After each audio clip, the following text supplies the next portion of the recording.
Hi everyone, I've come on today because I'm really interested in what you think. How would you describe yourself? That's the question that I'm basically challenging you with today. Now, I would say to you that this has occurred to me in two different contexts this week. And that's because on Saturday, I was presenting on confidence. And this was because I did so for a group that was called Boost You for Leaders. And this is run by Wellbeing International. Now, they run a session once a week over a 6-week period, which is all about well-being, and I happen to be doing week 4. In talking about confidence, it was really coming home to me that this is a skill and that it super explains when you consider that behaviour is learnt. There's no doubt at all that it can be quite complex to learn to talk about yourself in a very favourable way. So given that confidence is not really automatic for a lot of us, it's worth having a bit of a think when it comes to describing yourself, particularly because it seems to trip a lot of us up. For example, when we go into networking situations, and this is where the second context came to mind, and that's the benefit of having an elevator pitch. Now, when you've got a very established brand, and to be fair, I would say, in that I've been a speaker for a long time, it's easy to think this doesn't need revisiting. But actually, my social media and marketing manager reminded me that it did, and so I found myself sitting there today. But I felt super challenged. I did not find this easy. And that's because it's not automatic that you're just talking about yourself. Instead, you're trying to highlight the benefits of utilising your skill or service.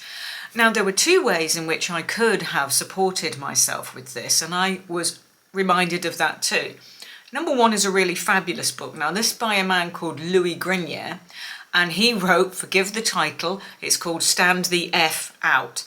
And it's really a very down-to-earth, very simple, straightforward set of exercises, thought, leadership. It's great. And it challenges your thinking around how you currently present your business and how you could market yourself better. From that comes the real highlights around your value proposition, your differentiators, and how you're different. That, I can promise you, is super needed when it comes to writing the elevator pitch.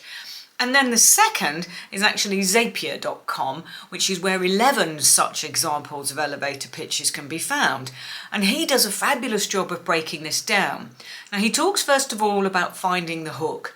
Journalists, for example, love a journalistic hook. That's the thing that will get people's attention. So when you're writing your elevator pitch, you need to cover that first. What's a good hook? The second is what's your value proposition? So why you? You know, what is it that you do that's particularly useful? What difference can you make? And that really comes to 3, which is the evidence. So in other words, why would someone use you over a different individual? And I suppose you need to read this in order to really get to grips with the difference between that and the 4th point, which is differentiator. So in other words, what is it that you're able to do faster, better, something? Think Amazon and the way they're speedily able to deliver the following day. And then the final bit is the call to action, which figures, doesn't it? So what it did was give me a structure, a framework, and it made it a lot less daunting. And I would suggest this, therefore, if you haven't worked out your elevator pitch or you haven't looked at it in a while, do look at both of these 2 to give you structure and process. And then when you're ready, think about how to actually get practiced. Even if you don't like networking, believe me, it vastly improves your confidence if you can plan what you're going to say.